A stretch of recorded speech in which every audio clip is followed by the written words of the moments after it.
abbaa faatichaadha si ol gaafsan anaaf gaaddisatti bilbilanii reeffi argame jedhanii kaan immoo okkaamamtee jirti jedhanii jechaadha. Wanta hin taane hin jechaadha nu burjaajessaa jiru nu bochisaa jiru jechaadha. Ani du'a micoo biti kan na bochisu anan.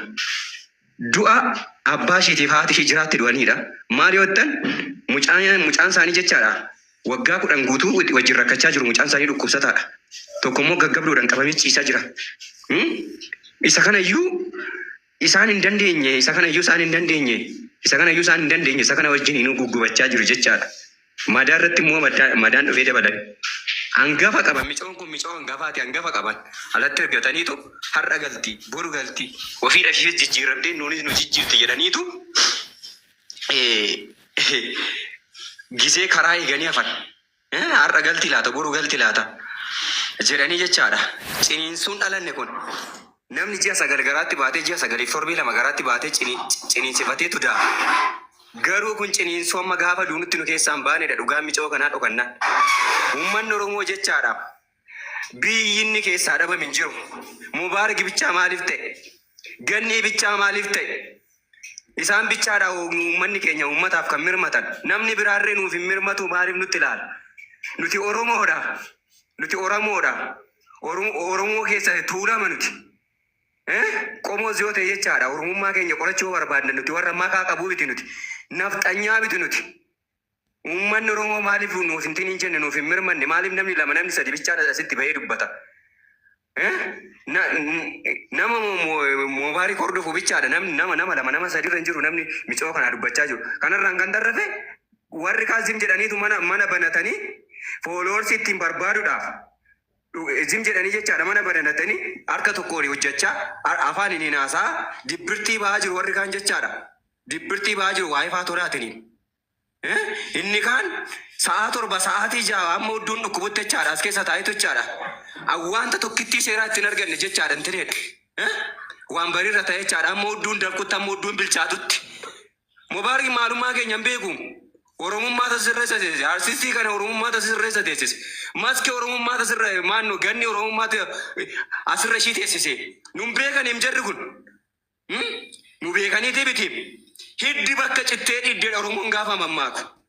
Hiddi bakka cittee dhiiddeedha.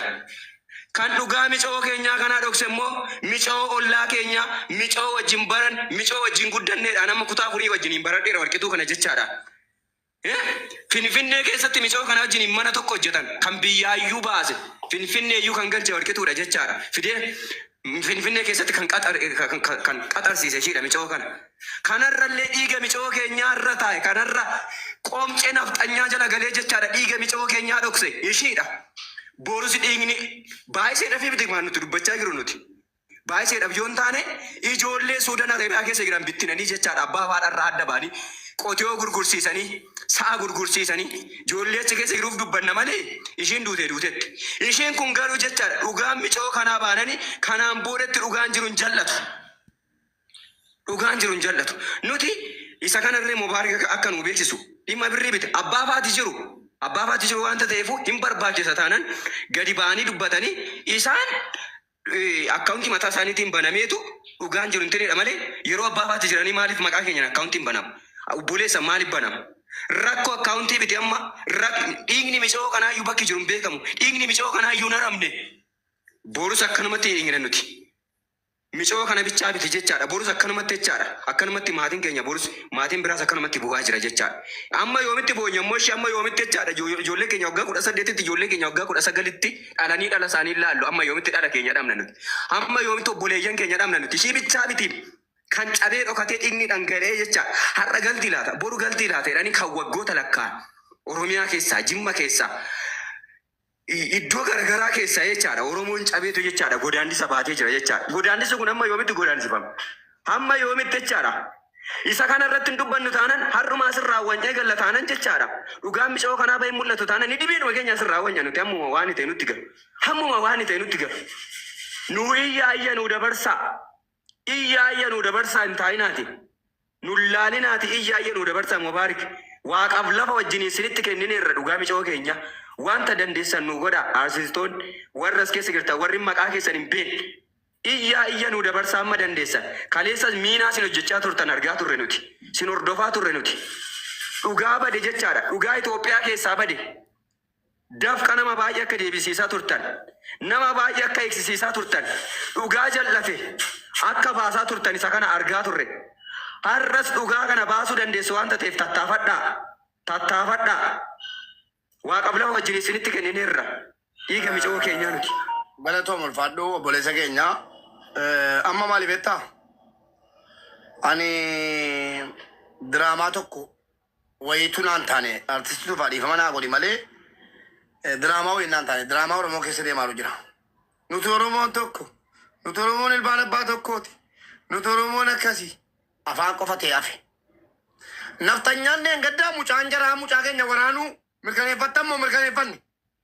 Awwaan sobaattiin iyyuan waan sobaatti isin galuan sobaa wajjin hin qabdanu sobee lafa ka'e kanan jedhuan naftanyaan naftanyuma kaleessa mucaa keenya waraanee achitti dhaqee kan hin gaafadhe maa inni obboleesso dhuguma waraante jedhe har'as gaafachii ba'u eeyyee waraaneera jedhe argitanii ani sobne la ajandaa sobaatii wajjin hin deemuwan ajandaa sobaatiin as jala sin hin kaawwan dhageessanii amma sonan sinin jedhu maali jarri humna qabu du'anii nu caalu kana amanuu dadhabdan lama aan harka kennee biraa galeera isintu kennuu dideema jarri humna qabu fudhaa ni fudhattaa fudhu giddii kee fudhattaa jarri tokkummaa qabu jarri humna qabu otoo kan jaraa ta'e haddaa nama 20 qaalittiin sun walitti qabatee teessi maqaa waan namaa waamu nama 20 lamuun Saudi Arabiyaa jiru as dawwaluun achi dawwaluun akkam nama hinaaffisa an takka umrii koo hinaaf hin beeku lokki never ever odona rabbi wallahi kakadheen sitti imaan amantii kooti utuu kan jaraate kan qabame biyyi kan harka ilma Oromoo jiru nu waraanee hin ajjeefne ijoolleen ajjeefteen darbine nama lubbuun jiru nu waraaneera jedhe achittis achi bees ijoolleen keenya agalatoomtu kan hin ajjeesin qabaniiti Oromoon gara jabeessaa miti takka balanii ija hiiteessanii kennan sinii galee garuu akkamitti janiif mucaa sana keenyammoo du'e Oromoo